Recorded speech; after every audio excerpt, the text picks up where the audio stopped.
Hey guys, welcome to today's video. Today I'm going to do an informal video.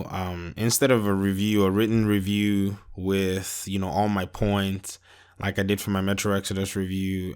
I'm just going to speak, my mind in a sense. I do have a list because I'm bringing 30 things that I like about the Division 2, but I wanted to also do it in a way where I'll try to resound some of the things that the community is right now celebrating about the Division 2.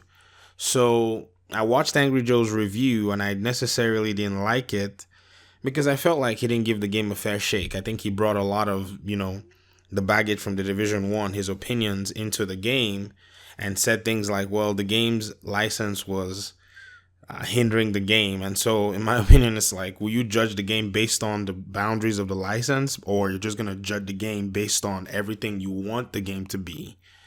And so I started up Skill Up's review, but I stopped that one because I didn't want that to taint my own perceptions. And I'm going to go watch Skill Up's review later. I like watching his reviews. Part 1 of the Division reviews is a 50-minute review, so I'm going to get some popcorn. Now, if you're watching this video, I just want to quickly put that out there that this is a fanboy review.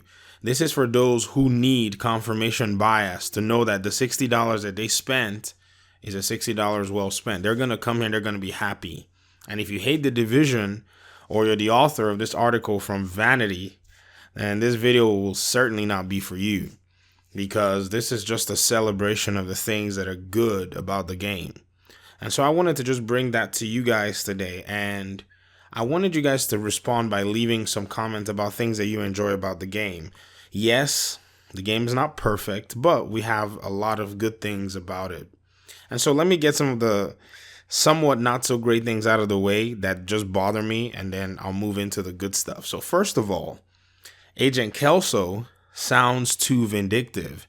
She just wants to kill everybody. Perhaps there's a reason, but I don't feel like the story does a good job in explaining why. It's just not fitting, especially since our character does not respond vocally. I feel like they should have just let Fei Lao, and all those memories of NYC would have come back, because she was the one who actually asked in Falcon Lost that she needs to find out what happened to the President of the United States, if you listen very carefully to the beginning of that mission. And so there would have been a way to tie her into the story. And I still think there's room, so don't give up on Fei Lao, Massive. Please make sure that you guys find a way to bring her back into the story. But other than that, I feel like everything else is good with the game in a sense. The first thing I enjoy about the game is the environment. I thought I wouldn't like Washington, D.C. When I first saw the E3 release. I was kind of skeptic. It looked a lot like the Ghost Recon Wildlands aesthetics. But apparently the thing just rocks. It's just good because of the day-night cycle, the rain, the way the mission structures are, the different kinds of ecosystems, the way the communities are. Just a very different landscape from New York, and it actually works. I mean, I'm just really surprised how I just sometimes just walk down the streets just to, take everything in, just like I used to do in New York. Just, in the New York game for the Division 1, I'll just walk around and just take all of that stuff in. And so I really enjoy and I really like the environment of the game. The second thing that I like about the Division 2 is the weapon diversity. They were able to bring back pretty much almost every single weapon from the Division 1, and they added some new weapons in the game and also brought in some new exotics. So what were exotics in the Division 1, they just granted those to us immediately to kind of get us, looking forward to what the exotics will be. And being an exotic farming kind of person, I'm really happy that they brought them. Now, I haven't gotten a single exotic, but I know that the way the RNG drops for me, I probably won't get my exotics till about a few more hours of play, which is, crazy, but I'm not necessarily in a hurry. When I get it, I get it. And so it's one of those things for me. Another thing that I really enjoy about the game is the brand sets. They make it easy to build. They're very direct. They're short and sweet. 3 pieces grant you 3 bonuses. Now, to a certain point, that kind of stifles, a lot of the informational type videos about builds and, all that stuff that we used to do in the Division 1. But it does help more of the player base to be able to figure out what it is that they want to do. Some people may say, oh, people these days don't want to spend the time trying to figure out all these things. But you have to understand that a lot of the people that play the division, in fact, a bigger base of the people that play the division are people who are very busy in real life. They're the ones that actually pay for this game more than the hardcore players. The hardcore players are a very small percentage of the customers. And so Massive has made it where the casual community can get down to the meat of the game as well as the hardcore players. So I'm not a hardcore player. I'm very casual. I have a full-time job and I do YouTube on the side, and I have a family and I have a lot of responsibilities to take care of. And so every minute that I play has to be a minute well invested. And so that's what Massive, I think, they were looking at when they brought these brand sets to the table. Another thing that I enjoy is the invaded missions. These are, how would I put them? I would say a very good way to have revealed a faction in the game that actually brings more than all the other factions. The hyenas, the outcasts, and the true sons. They revealed the Black Tusks in this very, I would say amazing way, where they're invading these little landmarks that you've already taken over. And even now with the new announcement of World Tier 5, they're actually going to put an option where you can play the invaded mission of the missions that, have already in the game. Some of them, I think they probably eventually bring it for all of the missions. And that's actually a very good addition, because that will give us a lot of content. And so the way they've done the game is they've made it kind of like in a spiral where you're just climbing upstairs, like, rotating stairs, where you're doing almost the same thing, but on different levels, and you're farming differently, and you're, encountering different NPCs, different factions, and playing differently. So that's really cool. The next thing is the robot dogs. I really enjoy the robot dogs because sometimes if you're going on a bounty and you encounter one of these things, the elite ones, they will straight up one-shot you. And they scare the crud out of me. And so I enjoy those. I'm not going to say much about them. And then I like the drones. Oh my goodness, we got drones. I mean, this was promised in the Division 1, sadly enough, and we didn't get them in the first game. But right now we're getting them. And so I'm really happy that Massive actually brought these additions, especially a whole a whole skill tree that is just for drones and different kinds of drones. In fact, the specialization as well that actually also works for for more modifications of drones. And so we do have a whole bunch of them. The enemies have drones, we have drones. Another thing is loot. Loot is falling from everywhere. If you remember the Division 1, it did not start off like this. Loot was very hard to find. It wasn't until about patch 1.4 that we started to see a very, very good, a much improved RNG with the loot drops and with the loot drop frequencies. And this game, right off the bat, they spoil you with loot. And that's the most important thing for a looter shooter. You get a bunch of gear.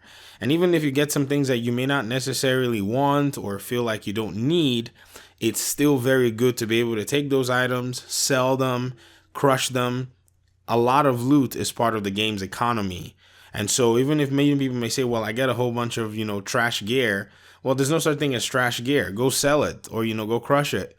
And that's part of the economy of the game. And so right now, the Division 2 has one of the best in-game economies, compared to the other RPG looter shooters that are around. And so you have all this loot and you have this huge economy that you can actually trade things on and enjoy just the entire economy of the game. Now, I know Warframe people are going to beat me up, but I don't really play Warframe. I've tried to, but I never could get much into it. But I do enjoy it when I can play for about a few hours, but not as much as the Division itself. Another thing, which is number 9, is the lore. Now, the story of this game is actually very strong. A lot of people have said things like, well, the Division doesn't really have a strong story, and I don't think so. I think it just doesn't have a strong story presentation. But the story itself is actually very strong. Now, if you noticed, after you finished out your invaded missions or your strongholds, I said invaded missions, after you finish your strongholds, what you notice is that President Ellis goes missing. And so Manny is talking to Kelso. They're asking each other, have you seen Ellis? And, they're like, well, he's just disappeared. I mean, without no sign of any struggle. Now, do you think that's a coincidence? Or do you think he's been kidnapped? Or think again. There might be something deeper with the story coming. And when I heard that, I was really excited because that's one thing about Massive is they'll put that end game question. And so far, we're looking for the president of the United States. We're looking for him in the end of the Division 1. And now in the end game of Division 2, we're looking for him. So that says something, you know. And so I'll leave that out there for you guys just to think about, because a lot of people say things like, well, the story is not so great. And, its presentation is not the greatest, but that doesn't mean it doesn't have a strong story and a strong lore behind it. Number 10 is the Hunters. They are pretty much here. They're fierce, and in most cases, they will leave you in tears. Now, I'm really excited the way that they introduced the Hunters because they were a surprise mission. And a lot of people, maybe data miners would have found out, that there were hunters, but I didn't even know that they were there. A lot of people were just guessing, some people were hoping that we would have them, and Massive actually revealed, they veiled them for us to be able to kind of discover for ourselves that they were there. And they even come with, hunter masks, which are actually pretty cool. Something for us to farm for. If you take down a hunter, you can get the mask. And you can get these ivory keys that you don't even know what they're for yet. So there's a lot of mystery in the game. And, this enemy faction, the Hunters, they bring that mystery. And it's nice to be able to see them in the game. Number 11, for the things that I like, are my two good friends in the Dark Zone. I call them Shock and Turret. Now, these are my best friends when I run solo in the Dark Zone. And if I'm about to get ganked, I just run and go hide and cover right by them. And they hook me up. They help me against rogue agents. I also like the fact that there are 3 different dark zones with gruesome enemies. I see the patrols. I like that new addition. And the indicators for different landmarks and their difficulty levels are also pretty cool. The game is just rough. And in the dark zone, the enemies are actually much more aggressive. If you have played the dark zone enough, you see that their programming is just slightly different from the open world. They want to take you down. And so that really sets up a different level of combat for you. And especially if you're a solo player, you start to feel, a lot more pressure. And that's actually good to have that challenge in the game. Number 13 are new talents. New talents that are pretty much so good. In some cases, they make you unapologetically strong. And some people may say things like, oh, this is broken or this is this. But the truth and the reality of the matter is, Massive has always been that design studio that just wants to make their players feel very strong. And so I really enjoy that design philosophy, and it really works well in PvE. The only thing is in PvP, there are just question marks about it. And being a full-on PvE player, or mostly PvE player, that's why I have that bias towards that.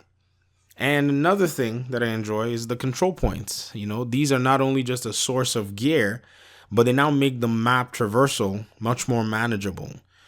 OP builds. OP builds are another thing that I like. Overpowered builds. I'm a secret fan of overpowered builds. Like my 100 videos I used to make in the Division 1, defending Predator's Mark and defending Striker Classified. I've always liked builds that are powerful. So I'm happy that we have some really powerful builds and powerful weapon perks in the Division 2. I also enjoy the clan system. If you want to join the Gamey Daddy clan, it's called Dads of Division. It's on Uplay. Go ahead and join. If I have some more time, I'll probably maybe branch out to console, but that's still kind of iffy for now because, time is a big factor on this side of the screen. Number 17 is the Strongholds. They're very good. They add more, they add more of a different kind of mission structure to the game. And I hope that they'll add more as we're going on in the game, as we're going on and progressing through the game. Number 18 is not just talents, but passive talents in the game. These are talents that proc on demand and help you out. 2 of my favorites, and I've mentioned them in most of my videos, are Stop, Drop, and Roll and Wascally. I love these talents, and I really enjoy running them all the time. Number 19 is the soundtrack. With over 30 electrifying songs that drive the missions, the Division 2 soundtrack steps it up a notch. I bought the soundtrack on Amazon and I've listened to most of the tracks, but as you're progressing through the game, you'll probably hear them all. But just listening to them when they're not in a mission context and then hearing them again when you're in an encounter or in the open world or in a mission, it's just really nice to see that they put in so much work to kind of help you drive that action and help you just enjoy the game. You can't, to play the game without the music is going to be maybe for just a very rare set of people. But the soundtrack is actually pretty solid. The theme song is it's off the chain, man.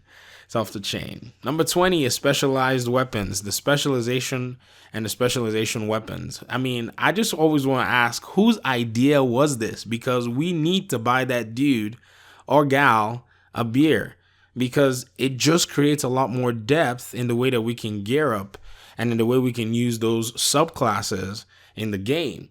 One thing that I'm waiting for is for more specializations, because I'm hoping that Massive will make a specialization that's based around the shield, and I'm hoping that will come soon. So my fingers are crossed, and I'm hoping that Massive will bring a shield-based specialization for a tank build. Now, number 21 is the new Vector. I am really, really amazed that Massive just, without any reserve, made the Vector an amazing weapon, because in the Division 1, the Vector was one of those weapons that everybody used to run, and so SMGs eventually fell out of the meta for a long time. It just seemed like nobody was touching those guns anymore. And so they've brought this Vector, they've increased its RPM, they've lowered its magazine count in order to try to balance it, but it's also so strong that it's not just falling out of the meta. Like, many weapons are just fall out of meta in the Division 1. Almost every weapon in this game is good for somebody to use. And so that's just what I wanted to highlight with the fact that I enjoy the Vector. As much as I like the weapon, everybody can find a weapon that they like in this game. Another thing is the exotics. I spoke about this just now. I've seen the talents, I've seen the exotics. They're actually worth getting. In the Division 1, there were exotics that were just useless. Just straight up pointless to get them. You'll get them and you'll be yay and crush them immediately. But the exotics in this game, they are, so far from the videos I've seen from people who've gotten them, they are desirable. And so that's something that's really good. Number 23 is an active open world. Stuff's always going on, which keeps the game alive for a lot of people, and I enjoy that. Number 24 is fighting civilians. These guys actually do damage. They actually do work, unlike the JTF in the Division 1, who always hide all the time. Whenever there's trouble, they'll run away, and then you're the only one left by yourself. But these guys, the JTF and the civilians here, they do some serious damage. They do some serious work. When they're taking over a control point and you die, you can spawn, run back there, and they're still holding it down, still fighting against these bad guys. And that's actually something that's pretty cool. Even against hunters, sometimes they'll come after hunters too. They're not afraid of anything. And so that's a very wonderful addition, because it just makes the game have a lot more depth than it did in the first game. The other thing that I would say I really like, and the feature that I like, is the loot as junk feature. The only problem is it doesn't work. Fix, Massive, please fix, because you want to just hit that button and that item, you want that item to become, marked as junk in your backpack, so that when you go to the vendor, you can just sell everything. But for some reason, it does not work. So this is one of those fix it, please, because we need this to work, because it makes farming and makes loot organization just way easier. Number 26 is exploration. There are many spots in the game to explore. There are secret missions. There are keys to get. There are loot chests in the open world.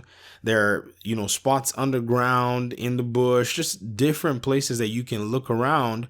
And it's worth looking around, because you can find chests, you can find gear, you can find weapons, all around the open world. And this is just so amazing. You don't have to worry about going to a specific place to find gear. If you find a good route, though, to run and farm, then great. But you still enjoy that open world, and you still get to fight enemies and still get gear as you're moving around.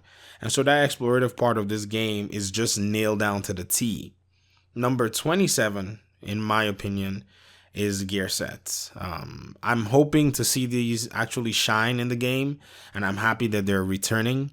I don't have much to say unless to just say I'm happy that we're going to get gear sets to really, really increase the specialization in the game right now, because the division is very dynamic. So it's nice to make multiple gear sets, multiple types of specializations, and I'm happy gear sets are coming. Number 28 is verticality. That's the fact that enemies can attack you from above ground, from high structures, and you can actually do the same. I remember Lieutenant Buzz Lightyear making a video talking about the verticality, the lack of verticality in the Division 1. And I think the developers, I don't know if they watched that video, but maybe they already had it in mind to put some level of verticality, which is not as, great as some other games, but still, it's nice that they've actually added the different layer of that in the game, especially, being in Washington, D.C., where there are not a lot of high-rise buildings like New York. New York would have been the perfect opportunity, but at least we see the developers making strides to add those things to the game. And then number 29 are masks. For the first time, I truly enjoy finding a cosmetic item. I'm not usually a cosmetic guy, but the fact that you have to take out a hunter and get the masks, that actually makes me more interested in now getting them. So far I've gotten 5, but I'm taking my time. I'm not in a hurry. I just want to, make sure that I get all 12 of them or however many. And if the developers add more, then sure, I'll be willing to chase them down and get them. And finally, the last thing that I would add to this list is the area chat on PC. I really enjoy that because from there you can ask for help, to join, groups, to run missions. If you need a boost, somebody can join your team, carry you through some missions, and you can get some XP. And it's just really nice. Now, other than having to mute spammers and having to kind of just block a whole bunch of people who are spamming the area chat, or, some people can be nuisances and just be arguing and fighting over mundane stuff, I genuinely think it's a wonderful resource. I wish it could come to console, but, I don't know what the limitations are. I think there are limitations, based on the technology. So that's one thing that I enjoy. And so those are 30 things that I will highlight and say these are improvements on the Division 2, and these are things that I actually genuinely like. Now, many of you may be wondering, what's the point of this video? You see, the point of this video is to show that even if it's very easy to be negative about things which may not go our way, there are still aspects to the game that are definitely solid. And I only have a list of 30 of them. And I'm sure people have many, many more things that they like about the game. And these 30 things I just put together, before I made this video. I put it together about 4 or 5 hours ago because I wanted to just focus on the things that I actually do like.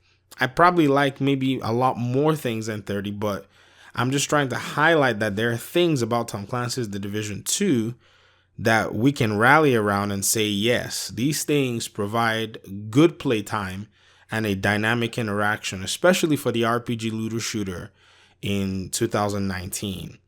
The Division 2 is not a perfect game, so we, even with its imperfections, we can still say that, yes, we as Division players definitely like some things about the game. I do have criticisms about the game. I have things that I will criticize the game for. Don't get me wrong. And I've always advocated for some things that were never put in the game. And even though they may seem petty, there are things that I would have loved to see them in the game. Like I always wanted a PvE dark zone, which, they didn't add, but it doesn't seem like they want to even add one. But instead, what they've done to accommodate even the PvE players is they created a much more interactive open world that's actually more fun for a PvE player than in the dark zone. And so I acknowledge that they want to follow their own design and they've made amends, but they want to accommodate everybody as well. And I'm really happy that they actually did that. But, I would have been happy to present my review about the lore, about the story, which I actually like. I've said that before. But I wanted to make this video to highlight what the hardcore fans are thinking and how much most of us really do enjoy the game. I enjoy that the Division 2 has a diverse community, like folks who may have just blown through the content, while some others are just taking their time. Some people are in level 5, some are in level 11, some 26, and they just want to enjoy every minute of that 60, maybe 80, maybe 90, maybe $120 that they paid for the game. And as bad as it may sound, this is more of the game fans were promised, than what was released in 2016. So the wait has actually been much longer than the release itself. And so the Division has come a long way. It's developed, it's grown. The game, the presentation has actually been better. And I think we need to celebrate these things as Division hardcore base, as the hardcore Division base. The reason I say we need to celebrate these things is because the game got a lot of flack. The Division got a lot of flack when a lot of us were still playing the game and people were making noise and saying, oh, it's a dead game, pointing fingers. But we still kind of stuck it out because we enjoy and we like the game. And so this is not your typical review. I'm not here to tell you whether or not you should buy the game or whether or not you should play the game. I'm making this video for those who are probably already playing the game or those who are looking forward to playing the game. And so that's all I have. And I guess I need to be respectful of your time and get out of here. So please leave comments and leave your thoughts in the comment section about the things that you like about the Division 2. Thank you very much for your time and audience. And I guess I'll see you guys in my next video. Peace.